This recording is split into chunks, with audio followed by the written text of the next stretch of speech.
শুরুতে আমরা জানলাম ভালোবাসার পদ্ধতি হচ্ছে, প্রক্রিয়া হচ্ছে একটাই, রাসূল সাল্লাল্লাহু আলাইহি ইসলামের পুঙ্খানু অনুসরণ, তার চেয়ে বেশিও না কমও না, হুবহু অনুসরণ, ঠিক কিনা? দুই নম্বরে জানলাম কি করে বুঝবো, নিজের দিকে তাকান, আপনি কি করেন, what's your activity, what's your engagement, নিজেই বুঝবেন। আর দেখেন যে আশেপাশের মানুষ আপনার ব্যাপারে কি বলে। পৃথিবীবাসী যদি আপনারে পছন্দ করে, তার মানে আল্লাহ তাআলাও আপনারে পছন্দ করে। সবাই বুঝতে পেরেছেন? আচ্ছা, এবার সরাসরি কোরআনে চলে যাই, মূল টপিক বিশ্লেষণে। আল্লাহ তাআলা অনেক শ্রেণীর ব্যক্তিকে ভালোবাসেন বলে তিনি ঘোষণা করেছেন। তিনি বলেছেন যে আমি তাদেরকে ভালোবাসি। এর মধ্যে এক নাম্বার হচ্ছে আল মুহসিনুন। একটু আমার সাথে সাথে বলেন, আল মুহসিনুন। মুহসিনুন মানে হচ্ছে যে ইহসান করে, মানে অন্যের প্রতি অনুগ্রহ দেখায়, অনুগ্রহশীল, অন্যের প্রতি দয়াশীল, অনুগ্রহশীল। এই সমস্ত বান্দাদের আল্লাহ ভালোবাসেন। আল্লাহ বলেন, ওয়া আনফিকু ফি সাবিলিল্লাহি ওয়া লা তুলকু বিআইদিকুম ইলা তাহলুকা ওয়া আহসিনু ইন্নাল্লাহা ইউহিব্বুল মুহসিনিন। তিনি বলেন যে তোমরা আল্লাহর রাস্তায় দান করো আর নিজেরা নিজেদেরকে ধ্বংসের মুখে ঠেলে দিও না, আর তোমরা ইহসান করো অন্যের প্রতি, কারণ ইন্নাল্লাহা ইউহিব্বুল মুহসিনিন, আল্লাহ তাআলা মুহসিনিনদের ভালোবাসেন, মানে যারা অন্যের প্রতি অনুগ্রহ দেখায়, অন্যের প্রতি দয়া পরবশ, তাদেরকে আল্লাহ ভালোবাসেন। সুবহানাল্লাহি ওয়া বিহামদিহি। তাহলে পেয়ে গেলাম, মিলায় নেন যে অন্যের প্রতি সফট কর্নার, অন্যের প্রতি দয়া, অনুকম্পা, হেল্পিং হ্যান্ড, হেল্প করার মানসিকতা, অন্যের দুঃখে কাদা, এই মাইন্ডসেট, এই মেন্টালিটি আমাদের আছে কিনা একটু মিলিয়ে নেন। না থাকলে রিমাইন্ডার হিসেবে নেন যে আমরাও যেন মুহসিনুনদের কাতারে শামিল হতে পারি। ইহসান এটা অনেক বড় তবকার একটা আমল। ইবাদতেও ইহসান লাগবে, ইবাদতের বাইরে সামাজিক কর্মকাণ্ড, রাষ্ট্রীয় কর্মকাণ্ড, সব কাজে আল্লাহ তাআলা এই ইহসানকে আবশ্যক করেছেন। অনুগ্রহ, অন্যদের প্রতি অনুগ্রহশীল হওয়া। ইবাদতে ইহসানটা কেমন? সেদিন জিবরাইল আলাইহিস সালাম রাসূল সাল্লাল্লাহু আলাইহি ওয়াসাল্লামকে জিজ্ঞেস করেছিলেন যে ইয়া রাসূলুল্লাহ ফাআখবিরনি আনিল ইহসান, ইহসান আবার কি, আমাকে একটু বলেন। তো ইবাদতে ইহসানটা কেমন? রাসূল সাল্লাল্লাহু আলাইহি ওয়াসাল্লাম বললেন যে ইহসান হচ্ছে আন তা'বুদাল্লাহা কাআন্নাকা তারাহু ফাইন লাম তাকুন তারাহু ফাইন্নাহু ইয়ারাক।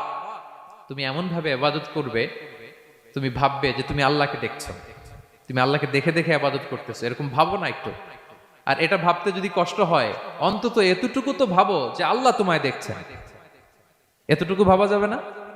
আমরা যখন নামাজ পড়ি, আমাদের প্রত্যেকটা সালাতের মুহূর্তে আমাদের এটা ভাবতে হবে যে আল্লাহ তাআলা কিন্তু আমাকে দেখছেন।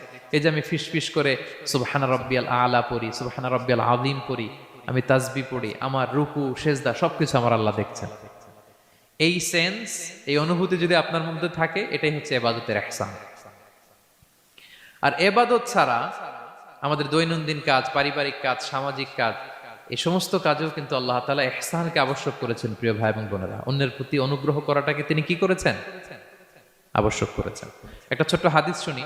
হাদিসে রাসূল সাল্লাল্লাহু আলাইহি ওয়াসাল্লাম ইরশাদ করছেন যে ইন্নাল্লাহা তাবারাকা ওয়া তাআলা কাতাবাল ইহসানা আলা কুল্লি শাই। আল্লাহ তাআলা সব কিছুর উপর ইহসানকে আবশ্যক করেছেন, সব কিছুর উপর। মুমিনের সব কাজে ইহসান থাকতে হবে, অন্যের প্রতি অনুগ্রহের পরশ থাকতে হবে। এবার মজার একটা পার্ট আসছে হাদিসে, খেয়াল করে শুনি। রাসূল সাল্লাল্লাহু আলাইহি ওয়াসাল্লাম বলেন ফাইদা কাতালতুম ফাআহসিনুল কিতলা। আল্লাহ তাআলা সব জায়গায় ইহসানকে আবশ্যক করেছেন। এমন কি ফাইদা কাতালতুম, যখন তোমরা কতল করবে কাউকে, ফাআহসিনুল কিতলা, ইহসানের সাথে কতল করো। সুবহানাল্লাহ বললেন না? প্রসঙ্গটা কি? হত্যার প্রসঙ্গটা।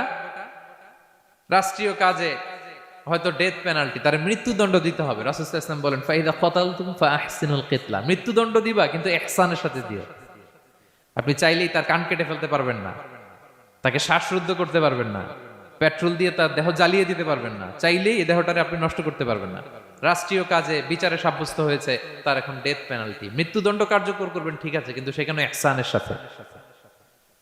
ফাইদা কাতালতুম ফাআহসিনুল কিতলা, মৃত্যুদণ্ড কার্যকর করার সময় ইহসানের সাথে করো। ওয়া ইদা যাবাহতুম ফাআহসিনুয যাবাহা, জবাই করার সময়ও ইহসান করো। সুবহানাল্লাহ। করতেছি জবাই, করতেছি কি? কিন্তু মেরে ফেলতেছি প্রাণীটাকে খাওয়ার জন্য। স্লটারিং, লিটারালি আমি ছুরি চালাচ্ছি ওর গলায়, ফিনকি দিয়ে রক্ত বেরোবে এখনই, মেরে ফেলতেছি। কিন্তু যা মনে চায় আপনি কোপাতে পারবেন? কুরবানির পশুকে কষ্ট দিতে পারবেন না। আমরা এই ভুলটা করি। রাসূল সাল্লাল্লাহু আলাইহি ওয়াসাল্লাম দেখেন আরো স্পেসিফিক করে বলছেন যে ওয়ালিউহিদ্দা আহাদুকুম শাফরাতাহু ওয়ালিউরিহ যাবিহাতাহু, তোমরা জবাইয়ের সময় তোমাদের ছুরিটাকে ধার করে নিও যাতে করে প্রাণীটা কম কষ্ট পায়। সুবহানাল্লাহ। আমরা অনেক সময় ভুল করে ফেলি, আমরা গরু শোয়ানোর পরেই রশি কোথায়, এই ছুরি কোথায়, এই কষাই কোথায়, এই যে 7 জনের নামে জবাই হবে এদের নাম কোথায়, গরুটাকে আমরা কষ্ট দিচ্ছি। রাসূল সাল্লাল্লাহু আলাইহি ওয়াসাল্লাম বলে না, মুমিনের প্রতিটি কাজে ইহসানের পরশ থাকে। তারা প্রাণী জবাই করবে ঠিকই খাওয়ার জন্য, কিন্তু এখানেও ইহসান করতে হবে, ঠিক কিনা? তারা মৃত্যুদণ্ড কার্যকর করবে, ডেথ পেনাল্টি রাষ্ট্রীয় আইনে, কিন্তু যেমন মনে চায় তেমন করা যাবে না, ওইখানেও ইহসান রাখার দরকার আছে না নাই?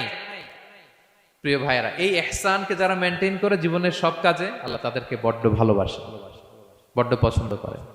সো আমরা যেন সবাই সবার প্রতি ইহসান করি। স্বামী স্ত্রীর প্রতি ইহসান করুন, স্ত্রী স্বামীর প্রতি ইহসান করুন, বাবা সন্তানের প্রতি, সন্তান বাবার প্রতি, পরিবারের সকল সদস্যদের প্রতি ইহসান করুন, কর্মচারীদের প্রতি ইহসান করুন, সহকর্মীদের প্রতি ইহসান করুন।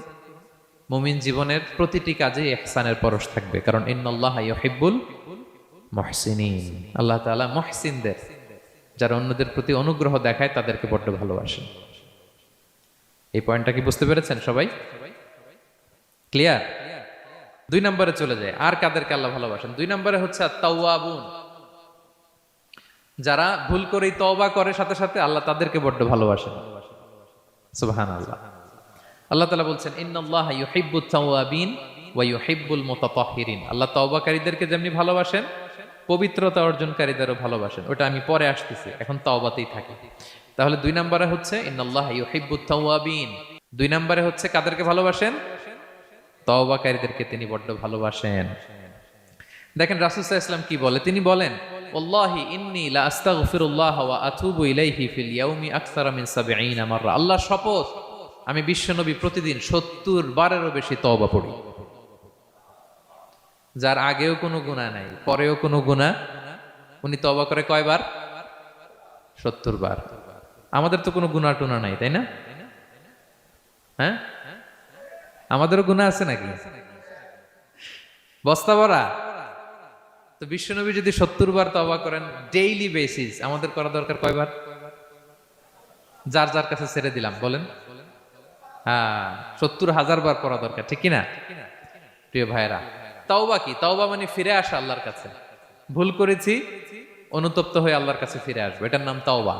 To return back to your Lord, আল্লাহর কাছে ফিরে আসবেন। এই ফিরে আসাটাকে আল্লাহ খুব পছন্দ করেন। এখানেই শয়তান আর আমাদের মধ্যে পার্থক্য। শয়তান ভুল করে করছি তো করছে, ওইটার মধ্যেই সে অটল অবিচল, ক্ষমা আর চাইনি। কিন্তু আমরা সকালে ভুল করে দুপুরে মাফ চাই, দুপুরে করে রাতে মাফ চাই, আজকে ভুল করে কালকে মাফ চাই, ঠিক কিনা? এই মাফ চাওয়াটাকে, ফিরে আসাটাকে, তার গুনাহগার বান্দা অনুতপ্ত হয়ে, রিয়েলাইজেশন হয়ে, বুঝতে পেরে ফিরে আসাটাকে তিনি বড্ড পছন্দ করেন, বড্ড পছন্দ করেন। এজন্য ভুল আমাদের হবে প্রিয় ভাইরা। আল ইনসান মিনান নিসিয়ান, আমাদের নামটাই এসেছে ভুল থেকে, আমরা ভুলে যাই, ভুল হয়ে যায় আমাদের। কিন্তু ক্ষমার রাস্তা, তওবার রাস্তা খোলা আছে না নাই? এটা হচ্ছে আমাদের জন্য আশা, হোপ। আমরা হোপফুল, সবসময় আশাবাদী।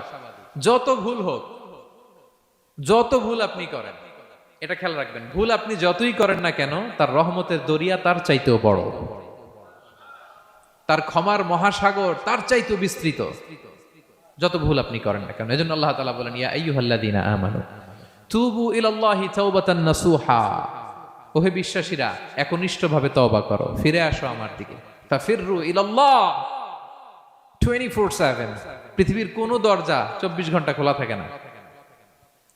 রাত 3টার দিকে যদি আপনি উঠে জায়নামাজটা বিছিয়ে যে ভুলটা করছেন ওটা স্মরণ করে চোখের পানি ছেড়ে মাফ চান, ক্ষমা করবেন না তিনি? হ্যাঁ, ক্ষমা দেওয়ার জন্য তিনি বসে আছেন। এজন্য ভুল হইলে আমরা পড়বো আস্তাগফিরুল্লাহ। কি পড়বো? পড়েন আস্তাগফিরুল্লাহ রাব্বি মিন কুল্লি যামবি ওয়া আতুবু ইলাইহি। পড়েন আস্তাগফিরুল্লাহাল্লাযী লা ইলাহা ইল্লা হুয়াল হাইয়ুল কাইয়্যুম ওয়া আতুবু ইলাইহি। এটা পড়ে আল্লাহর কাছে ফিরে আসবেন, অনুতপ্ত হবেন, আল্লাহ ভুল করে ফেলেছে, আল্লাহ তুমি ক্ষমা করো, আল্লাহ তুমি ক্ষমা করো, আল্লাহ আমরা ভুল করে ফেলেছি। ভুল সবাই করে, কে না করে? হ্যাঁ, কুল্লু ইবনে আদম খাত্তা, বিষ্ণু বলেন তোমরা সবাই ভুলকারী, কিন্তু ওয়া খায়রুল খাত্তাইন আত-তাওয়াবুন, এই ভুলকারীদের মধ্যে শ্রেষ্ঠ যে ভুল করেই তওবা করে। তওবা করতে রাজি আছেন তো? সবাই রাজি আছেন?